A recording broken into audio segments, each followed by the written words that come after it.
Well, hey friends, how you doing? I'm here to tell you about my Kydex holster making adventure. Now, for the better part of my life, I've been a worshiper at the altar of John Moses Browning. Clearly, the two best combat pistols ever created are the 1911 and the Browning High Power. Me, myself, I'm a high power man. And as a high power man, this is what I carried my everyday high power in here at the ranch.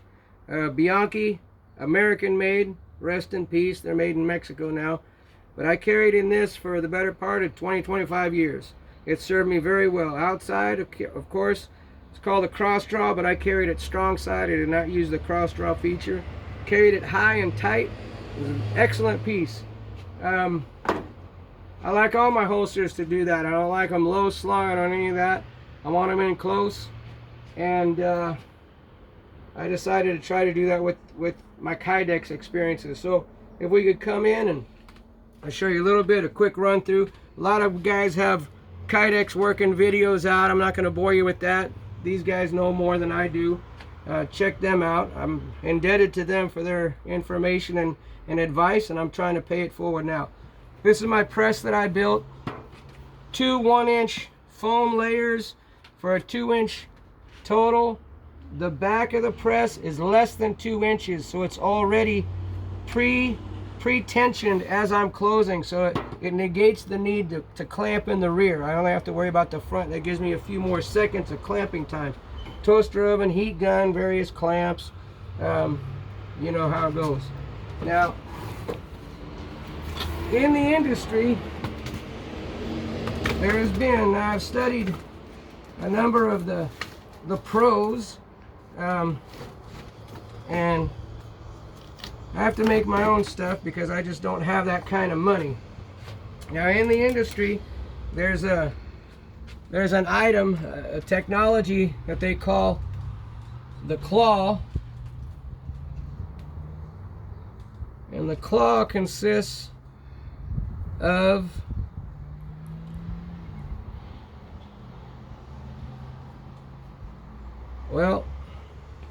it's pretty much a claw-shaped item.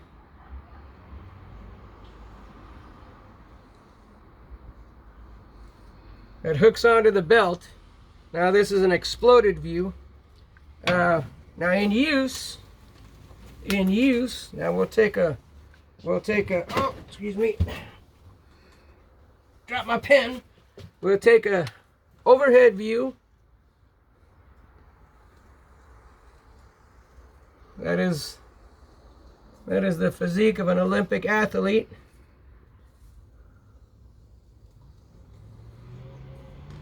Let's make him groove. Now, in an overhead view, your Kydex holster sits at your side thusly, with your belt encircling the body and holding it inside your trousers, inside your waistband. Now, I'm a 5'6" tall fella, 150 walking around weight, 150 pounds. I got a little bit of a lockdown belly going right now. That'll change soon. I'm carrying a full-size combat pistol on me right now with no printing whatsoever. I'm carrying a Browning High Power on me, and I have been this whole time. Now, as these holsters are designed,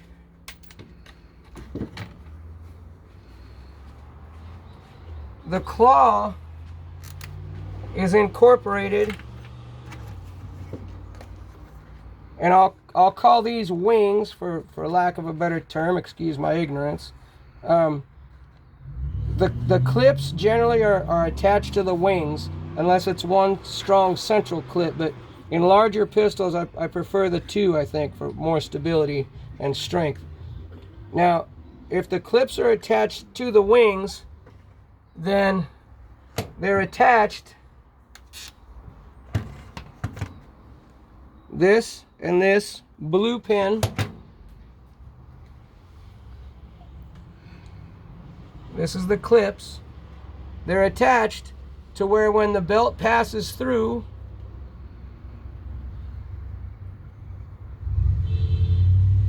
it exerts unilateral pressure, and the holster continues to ride this way, while the butt of the gun rides in line with the holster. When the claw is applied here, so farther to the rear of the holster,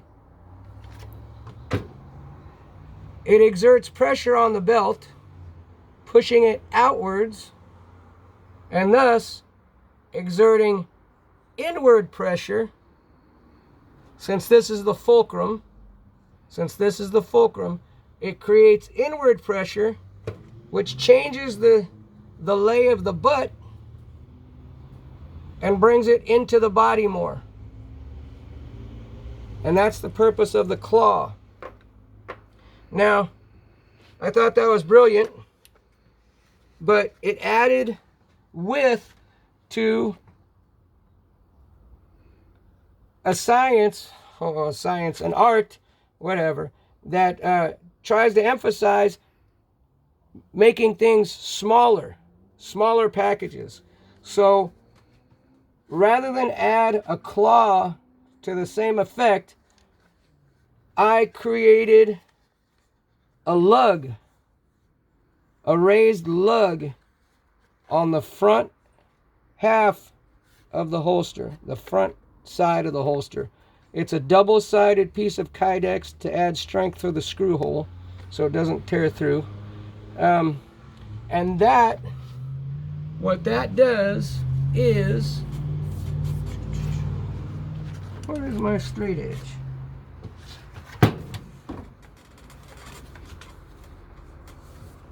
Well, what that does is, as you can see, it raises the clip, the rearward clip.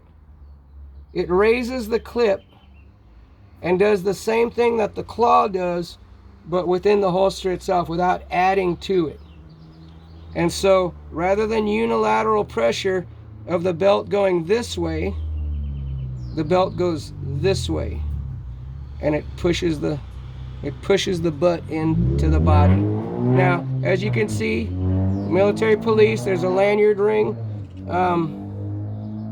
It's always been that way. I love it. This is in my side. It does no damage whatsoever. It does not bother at all. But I can feel this, so I know that the butt of the weapon is riding exactly where I want it. Now,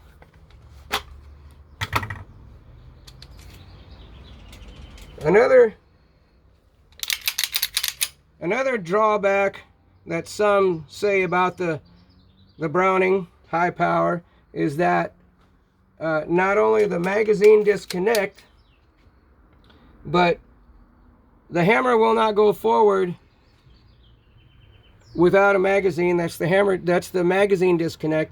But if you want to carry one in the chamber, just like the 1911, you got to carry cocked and locked. You got to lock the safety. I've taken enough trips around this sun to not rely too much on mechanical devices. That could wear, whatever could happen. It could clip off easy enough, and you're facing, an accidental discharge. So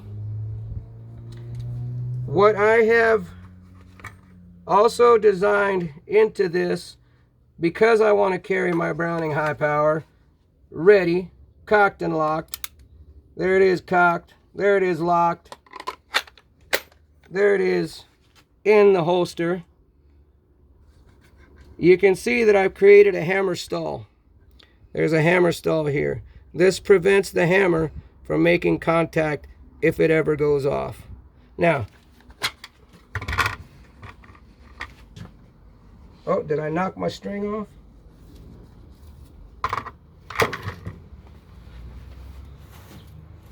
I'll demonstrate.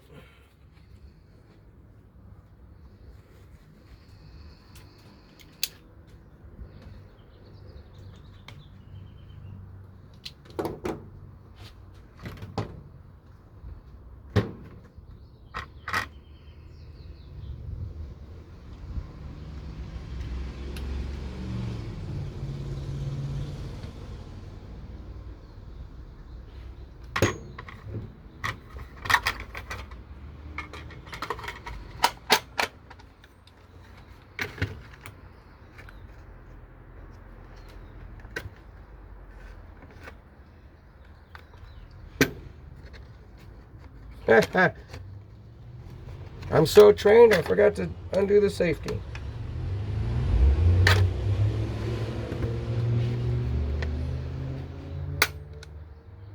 As you can see, it prevents the hammer from making contact. It hooks it. It hooks the hammer and prevents it from making contact. I've done extensive testing. It has never once failed. Never once. Now, if you so choose to not carry in battery,